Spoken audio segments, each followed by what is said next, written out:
शांति। आज हम फिर से आपके सामने अव्यक्त मुरली लेकर आए हैं। तो अव्यक्त मुरली में ये रिवाइज़ है 12/3/88 और 29 तारीख की मुरली है, जिसका हेडिंग है 3 प्रकार का स्नेह तथा दिल के स्नेही बच्चों की विशेषताएं। 3 प्रकार का स्नेह और तथा दिल के स्नेही बच्चों की विशेषताएं। आज बाप दादा अपने स्नेही, सहयोगी और शक्तिशाली ऐसे तीनों विशेषताओं से संपन्न बच्चों को देख रहे हैं। पहला स्नेही, दूसरा सहयोगी और तीसरा शक्तिशाली। ये तीनों विशेषताएं जिसमें समान हैं, वही विशेष आत्मा में नंबर 1 आत्मा है। स्नेही भी हो और सदा हर कार्य में सहयोगी भी हो, साथ साथ शक्तिशाली भी हो। स्नेही तो सभी हैं, लेकिन स्नेह में एक है दिल का स्नेह, दूसरा है समय प्रमाण मतलब का स्नेह और तीसरा है मजबूरी के समय का स्नेह। पहला स्नेह कौन सा बताया? दिल का स्नेह, कि जिसको भले कुछ भी उतार चढ़ाव हो लेकिन उसका दिल का स्नेह कम ना हो। और दूसरा समय प्रमाण, कि मीन जब कोई सिचुएशन में फंस गए तब सोचे कि नहीं, अब मुझे कोई स्नेह प्यार करे या मैं दूं। और तीसरा है मजबूरी, कि देना पड़ेगा, नहीं दूंगा तो लोग क्या सोचेंगे। जो दिल का स्नेही है उसकी विशेषता ये होगी कि वह सर्व संबंध और सर्व प्राप्तियां सदा सहज और स्वतः अनुभव करेगा। जो दिल का स्नेही होगा वो हमेशा क्या करेगा? हर चीज़ में संपन्न, और उससे सब प्राप्तियां भी होती रहेंगी और दिल का संबंध भी उसका पावरफुल होगा और सहज ही वो हर प्राप्ति को अनुभव कर सकेगा। एक संबंध की अनुभूति में भी कमी नहीं। जैसा समय वैसे संबंध के स्नेह के भिन्न भिन्न अनुभव करने वाले, समय को जानने वाले और समय प्रमाण संबंध को भी जानने वाले होंगे। अगर बाप जब शिक्षक के रूप में श्रेष्ठ पढ़ाई पढ़ा रहे हैं, ऐसे समय पर शिक्षक के संबंध का अनुभव ना कर सखा रूप की अनुभूति में मिलन मनाने व रू रिहान करने में लग जाए तो पढ़ाई की तो तरफ अटेंशन नहीं होगा ना। फिर कि मान लो जहां भगवान शिक्षा दे रहा है और वहां हम सखा या सखी के रूप में याद करें, तो बाबा ने कहा बच्चे उस समय आप रू रिहान में फिर क्या है, अटेंशन नहीं होगा। पढ़ाई के समय अगर कोई कहे कि मैं आवाज से परे स्थिति में बहुत शक्तिशाली अनुभव कर रहा हूं, तो पढ़ाई के समय क्या ये राइट है? कि मान लो पढ़ाई भगवान पढ़ा रहा है और जिसमें मैं सोचूंगी नहीं मैं योग साधना करूं, तो ये पॉसिबल नहीं है ना। लेकिन नहीं, मुझे योग की स्थिति में बैठकर ही मुझे भगवान जो डायरेक्शन दे रहा है उसको प्यार से सुनना है। क्योंकि जब बाप शिक्षक के रूप में पढ़ाई द्वारा श्रेष्ठ पदवी की प्राप्ति कराने आते हैं, तो उस समय टीचर के सामने गॉडली स्टूडेंट लाइफ ही यथार्थ है। इसको कहा जाता समय की पहचान प्रमाण, संबंध की पहचान और संबंध प्रमाण स्नेह के प्राप्ति की अनुभूति। यही बुद्धि को एक्सरसाइज कराओ। जो जैसा चाहे, जिस समय चाहे वैसे स्वरूप और स्थिति में स्थित हो सके। जैसे कोई शरीर में भारी है, बोझ है, तो अपने शरीर को सहज जैसा चाहे वैसे मोल्ड नहीं कर सकेंगे। ऐसे ही अगर मोटी बुद्धि है, अर्थात किसी न किसी प्रकार का बोझ, व्यर्थ बोझ व व्यर्थ कचड़ा बुद्धि में भरा हुआ है, कोई ना कोई अशुद्धि है, तो ऐसे बुद्धि वाला जिस समय चाहे वैसे बुद्धि को मोल्ड नहीं कर सकेंगे। इसीलिए बहुत स्वच्छ, महीन अर्थात अति सूक्ष्म बुद्धि, दिव्य बुद्धि, बेहद की बुद्धि और विशाल बुद्धि चाहिए। ऐसे बुद्धि वाले ही सर्व संबंध का अनुभव, जिस समय जैसा संबंध वैसे स्वयं के स्वरूप का अनुभव कर सकेंगे। तो स्नेही सभी हैं, लेकिन सर्व संबंध का स्नेह प्रमाण, स्नेह समय प्रमाण अनुभव करने वाले सदा ही इसी अनुभव में रहते और बिजी रहते हैं। क्योंकि उन्हें भगवान के अलावा कोई नजर ही नहीं आता जो संबंध निभाना हो। हर संबंध के भिन्न भिन्न प्राप्तियों में इतना लवलीन रहते, मगन रहते, जो किसी भी प्रकार का विघ्न अपनी तरफ झुका नहीं सकता। क्योंकि वो अगर भगवान की याद में मगन रहेंगे, आज मान लो हम घर पे इतने कार्य करते हैं, दुनियादारी के इतने कार्य करते हैं, लेकिन जब भगवान का कार्य होता है तो हम सीधा सख्त मना कर देते, मेरे पास टाइम नहीं है। भगवान ने आपको इस धरा पर भेजा था किस लिए? कि बच्चे कुछ क्षण के लिए मेरे को याद करो। लेकिन आज सारा क्षण हमारा देहधारियों को संतुष्ट करने में ही जा रहा है। तो क्या आप देहधारी संतुष्ट हो जाएंगे? क्या भगवान मेरे से संतुष्ट होगा? और आज उसी चीज की जरूरत है कि आज हमें किसी देहधारी को जरूरत नहीं है संतुष्ट करने की, लेकिन भगवान को संतुष्ट करने की बहुत जरूरत है। क्योंकि आज भगवान से हम सब दूर होते जा रहे और इंसानों के हर कोई करीब होता जा रहा। तो परमात्मा ने कहा, स्नेह के कारण ऐसी आत्मा को समय पर बाप द्वारा हर कार्य में स्वतः सहयोग की प्राप्ति होती है। कि जो भगवान के कार्य में हमेशा तत्पर रहते हैं, हमेशा सहयोगी रहते हैं, हमेशा साथी बनकर रहते हैं और भगवान के कार्य में उनको स्नेह भी है, तो भगवान क्या कह रहे हैं कि बच्चे हर समय में क्या करता हूं? उस आत्मा का सहयोग करता हूं। इस कारण स्नेह अखंड, अटल, अचल, अविनाशी अनुभव होता। समझा? यह है नंबर 1 स्नेह की विशेषता। दूसरे तीसरे का वर्णन करने की तो आवश्यकता ही नहीं है। क्योंकि वो दिल का स्नेह तो है ही नहीं उसका, जिसमें भगवान ने कहा ना कि बच्चे मजबूरी से स्नेह में बंधा हुआ है कि करना पड़ेगा, अब मैं नहीं करूंगा तो दूसरे क्या सोचेंगे। तो भगवान कहते हैं उसके लिए तो बोलने की जरूरत ही नहीं हो, तो समझ ही सकते हैं। ये है नंबर 1 स्नेह की विशेषता। क्योंकि जो भावना का मजबूरी से करने वाला है वो मांगता रहेगा, मेरे को मान मिले, सम्मान मिले, रिस्पेक्ट मिले, मेरे से पूछा जाए, मेरे से करा जाए, मेरे से हर बात शेयर की जाए। तो भगवान कहते बच्चे कि वो मांगने वाला है। दूसरे तीसरे का वर्णन करने की तो आवश्यकता नहीं, क्योंकि सब अच्छी तरह से जानते हो। तो बाप दादा ऐसे स्नेही बच्चों को देख रहे थे। आदि से अब तक स्नेह एक रस रहा है। वह समय प्रमाण, समस्या प्रमाण, वह ब्राह्मण आत्माओं के संपर्क प्रमाण बदलता रहता है। इसमें भी फर्क पड़ जाता है ना। क्योंकि स्नेह इक्वल होना चाहिए, ये नहीं कि समस्याओं के अकॉर्डिंग स्नेह हो। आज स्नेह का सुनाया, फिर सहयोग और शक्तिशाली तीनों विशेषताओं वाली आत्मा का महत्व सुनाएंगे। तीनों ही जरूरी हैं। आप सब तो ऐसे स्नेही हो ना, प्रैक्टिस है ना। जब जहां बुद्धि को स्थिर करना चाहो ऐसे कर सकते हो। कंट्रोलिंग पावर है ना, रूलिंग पावर तब आती है जब पहले कंट्रोलिंग पावर हो, क्योंकि हर चीज को ब्रेक लगाना आना चाहिए आपके पास। और जो स्वयं को ही कंट्रोल नहीं कर सकता, वह राज्य को क्या कंट्रोल करेगा? पहले तो अपनी कर्म इंद्रियों को कंट्रोल करे। कुछ भी बोल दिया, कुछ भी खा लिया, कुछ भी पी लिया, कुछ भी कर दिया। इसीलिए स्वयं को कंट्रोल में चलाने की शक्ति का अभ्यास अभी से चाहिए, तब ही राज्य अधिकारी बनेंगे। समझा?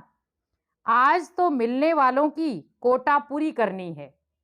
क्योंकि जितने भी आए हैं, भगवान कहते बच्चे आज उनका कोटा पूरा कर दो। देखो, संगम युग पर कितना भी संख्या के बंधन में बंधे, लेकिन बंध सकते हो, संख्या से ज्यादा आ जाते हो। इसीलिए संख्या को और जिस शरीर का आधार लेते हो उसको देख उसी विधि से चलना पड़ता है। वतन में ये सब देखना नहीं पड़ता, क्योंकि सूक्ष्म शरीर की गति स्थूल शरीर से बहुत तीव्र है। एक तरफ साकार शरीरधारी, दूसरी तरफ फरिश्ता स्वरूप, दोनों के चलने में कितना अंतर होगा? फरिश्ता कितने में पहुंचेगा और साकार शरीरधारी कितने में पहुंचेगा?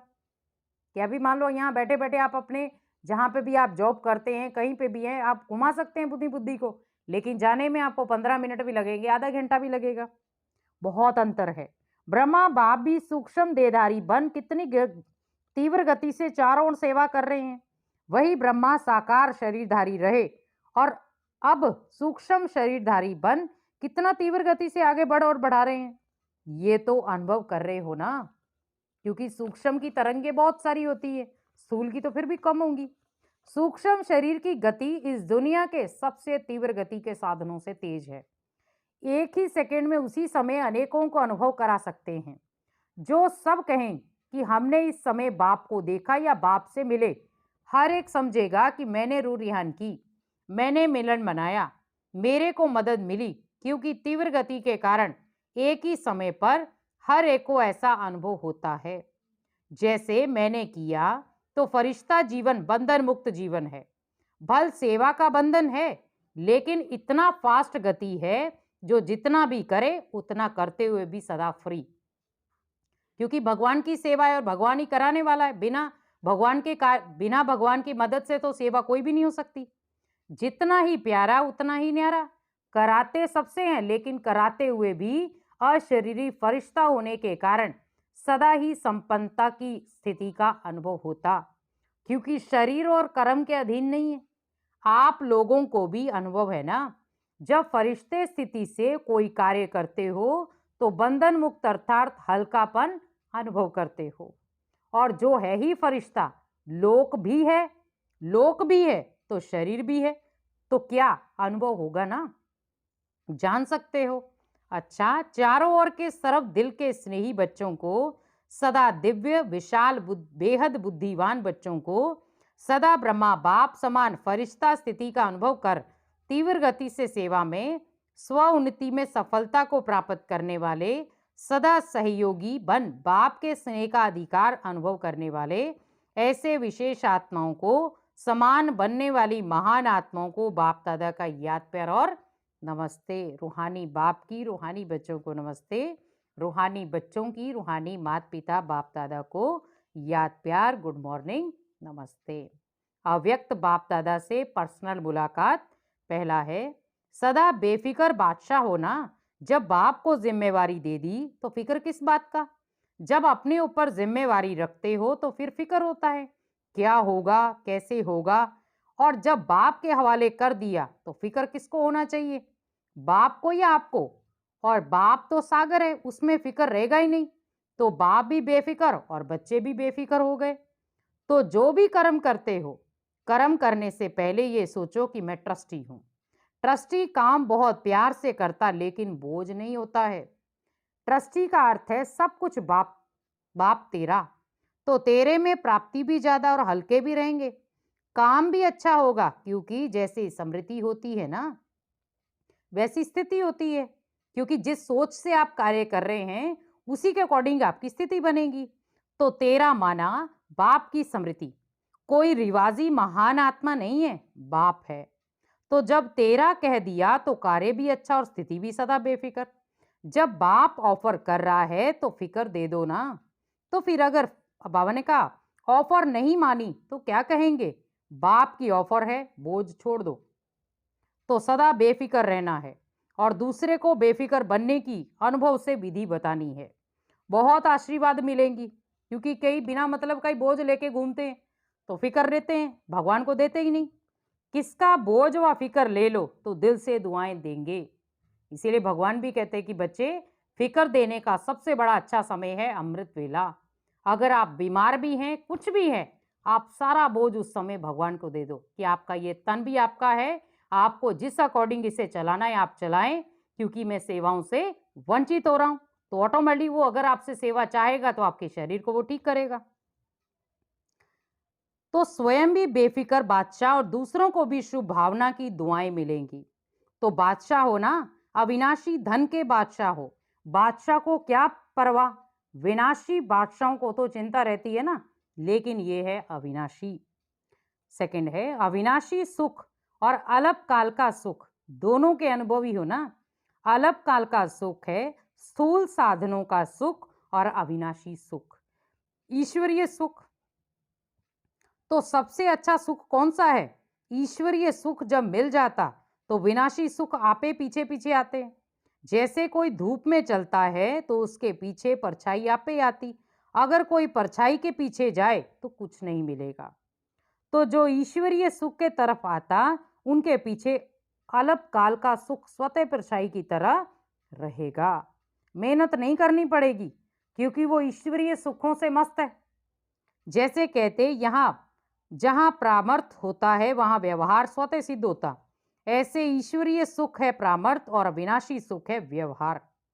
तो प्रामर्थ के आगे व्यवहार आप पे ही आता है, तो सदा इसी अनुभव में रहना जिससे दोनों मिल जाएंगे।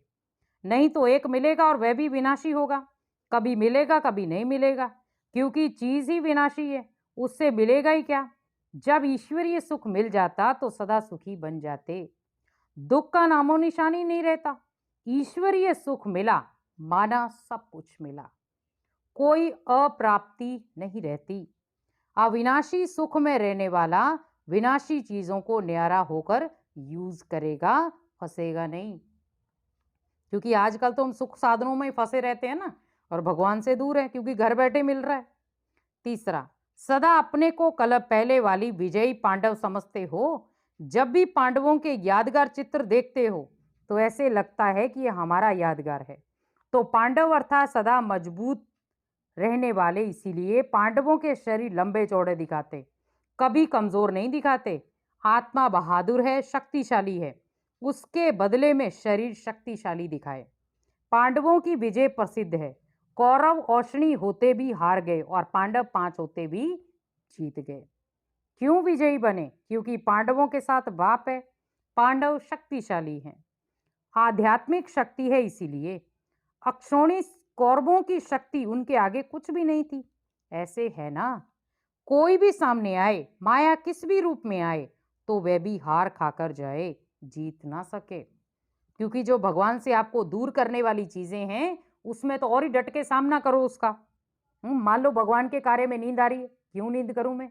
भगवान की सेवा से मैं वंचित हो रही, क्यों हो रही? क्योंकि मेरा भाग्य दुर्लभ हो रहा है। तो इसलिए अपने भाग्य को बाबा ने का उज्जवल करने के लिए मुझे उस माया से लड़ना पड़ेगा। और इसको कहते विजयी पांडव। माताएं भी पांडव सेना में हो ना, या घर में रहने वाली हो, वही कर लिए, झाड़ू मार लिया, पोछा मार लिए, बर्तन कर लिए, बच्चों का खाना बना लिए, इसी चीजों में घूमते रहे, तो भगवान कहते बच्चे भगवान को कब रिझाओगे फिर? जो कमजोर होता है वह घर में छिपता है, क्योंकि वो बातों से भी कमजोर, मन से भी कमजोर, दिल से भी कमजोर, भगवान के स्नेह में भी कमजोर। तो इसीलिए क्या करता है वो? फिर घर में छिपा रहता है। बहादुर मैदान में आता है, क्योंकि माया से युद्ध तभी, मान लो बीमारी आई तो सोचो बीमारी मेरे को भगवान से दूर करेगी, नहीं, मुझे भगवान का साथ चाहिए, तो मुझे करना है। तो वहां रहती हो ना, मैदान में या घर में? भगवान कह रहे बच्चे आप मैदान में बहादुरों की तरह लड़ते हो या कमजोरों कायरों की तरह छिपते हो? तो सदा इसी नशे में आगे बढ़ते रहो कि हम पांडव सेना के विजयी पांडव हैं। चौथा है, अपने को बेहद के निमित्त सेवाधारी समझते हो। बेहद के सेवाधारी अर्थात किसी भी मैंपन व मेरेपन की हद में आने वाले नहीं। बेहद में ना मैं है ना मेरा है, ये बाबा ने कहा सब बाप का है, और मैं भी बाप का तो सेवा भी बाप की। इसको कहते बेहद सेवा। ऐसे बेहद के सेवाधारी हो या हद में आ जाते हो। बेहद के सेवाधारी बेहद का राज्य प्राप्त करते। सदा बेहद बाप, बेहद सेवा और बेहद राज्य भाग्य, यही स्मृति में रखो तो बेहद की खुशी रहेगी। हद में खुशी गायब हो जाएगी, क्योंकि अगर मान लो घर के सिस्टम में फंसे रहेंगे तो खुशी गायब है, और बेहद में आएंगे तो खुशी बनी रहेगी। बेहद में सदा खुशी रहेगी। अच्छा, विदाई के समय सभी तो सेवा के प्लान बहुत अच्छे बनाए हैं। तो अभी बाबा ने कहा सेवा के प्लान तो बहुत अच्छे बनाए, सेवा भी वास्तव में उन्नति का साधन है। अगर सेवा को सेवा की रीति से करें तो सेवा लिफ्ट देती है, क्योंकि आगे बढ़ाने वाली है ना वो। आप मान लो आज एक सेवा करेंगे तो सीखेंगे उस सेवा से, कल दूसरी करेंगे तो दूसरी से सीखेंगे, तीसरी करेंगे तो तीसरी से सीखेंगे, तो सीखने की कला भी आ गई उसमें। तो बाबा ने कहा आगे बढ़ाने की है। सिर्फ प्लान बुद्धि बनकर प्लान बनाएंगे, जरा भी कुछ यहां वहां का मिक्स ना हो, कि हम सेवा में अपनी गृहस्थी की चीजों को मिक्स करें, ये शोभा नहीं देता। जैसे कोई बढ़िया चीज बनाकर रखो और यहां वहां की हवा से कुछ किचड़ा पड़ जाए तो क्या हो जाएगा? तो संभाल कर रखते हैं ना, तो यहां वहां का कुछ भी मिक्स ना हो।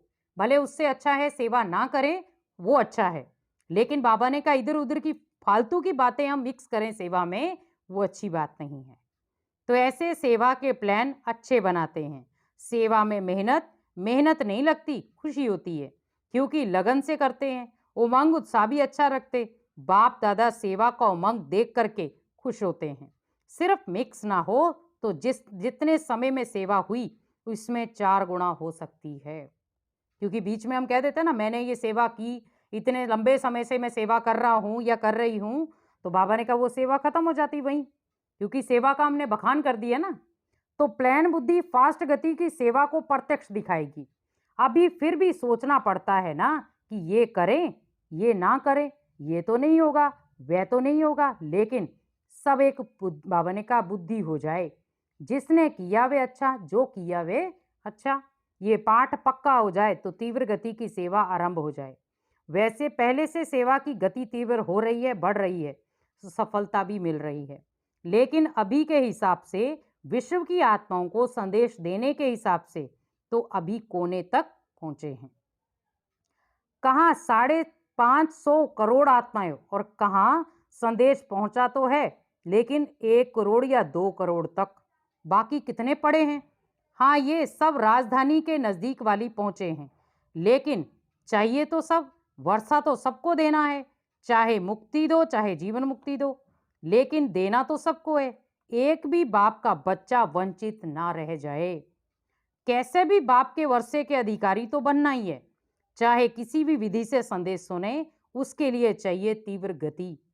ये भी समय आ रहा है और होती जाएगी, क्योंकि आपका सारा ध्यान ओनली ज्ञान, योग, धारणा, सेवा में जाना चाहिए। क्योंकि अंतिम समय भी अगर चारों सब्जेक्टों पे हमारा ध्यान नहीं है, वही हम गृहस्थी की घिसी पीटी बातों में फंसे रहते हैं, तो भगवान कहते बच्चे ये चारों सब्जेक्टों में पास होना इम्पॉसिबल है। फिर अभी धीरे धीरे सभी धर्म वाले अपनी बातों में मोल्ड हो रहे हैं। पहले कट्टर रहते थे, अभी मोल्ड हो रहे हैं।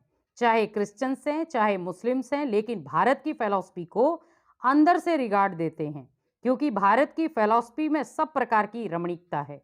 ऐसे और धर्मों में नहीं है। कहानियों की रीति से, ड्रामा की रीति से भारत की फिलॉसफी का जिस प्रकार से वर्णन करते, वैसे और धर्मों में कहाँ भी नहीं है। इसीलिए जो एकदम कट्टर रहते हैं, वह भी अंदर अंदर समझते भारत की फिलॉसफी, उसमें भी आदि सनातन फिलॉसफी कम नहीं है। वह भी दिन आ जाएगा जो सब कहेंगे कि अगर फिलॉसफी है तो आदि सनातन देवी देवता धर्म की है। हिंदू शब्द से बिगड़ते हैं, लेकिन आदि सनातन धर्म को रिगार्ड देंगे। गॉड एक है तो धर्म भी एक है, हम सबका धर्म भी एक है। ये धीरे धीरे आत्मा के धर्म की तरफ आकर्षित होते जाएंगे। अच्छा, वरदान है, मनन शक्ति द्वारा वेस्ट के बेट को समाप्त करने वाले सदा शक्तिशाली भव। वेस्ट मीन्स व्यर्थ का जो बोझ लिया है उसको समाप्त करना। मनन शक्ति द्वारा वेस्ट के बेट को समाप्त करने वाले सदा शक्तिशाली भव। आत्मा पर वेस्ट का ही बेट है। वेस्ट संकल्प, वेस्ट वाणी, वेस्ट कर्म, इससे आत्मा भारी हो जाती है, क्योंकि उसके संकल्प भी वेस्ट चल रहे, वाणी भी वेस्ट चल रही और उसका कर्म भी। अब इस वेस्ट वेट को खत्म करो। इस वेट को समाप्त करने के लिए सदा सेवा में बिजी रहो, क्योंकि ये तीनों चीजें अगर आपको कहीं ना कहीं सिस्टम खराब कर रही हैं, तो उतना सेवा में डूब जाओ। मनन शक्ति को बढ़ाओ। मनन शक्ति से आत्मा शक्तिशाली बन जाएगी। जैसे भोजन हजम करने से खून बनता, फिर वह शक्ति का काम करता, ऐसे मनन करने से आत्मा की शक्ति बढ़ती है। स्लोगन, जो अपने स्वभाव को सरल बना लेते उसका समय व्यर्थ नहीं जाता। जो अपने स्वभाव को सरल बना देते उनका समय व्यर्थ नहीं जाता, क्योंकि उन्हें पता है कि उनका स्वभाव कहाँ उसे मोल्ड करना है और कहाँ उसे सेट करना है। ओम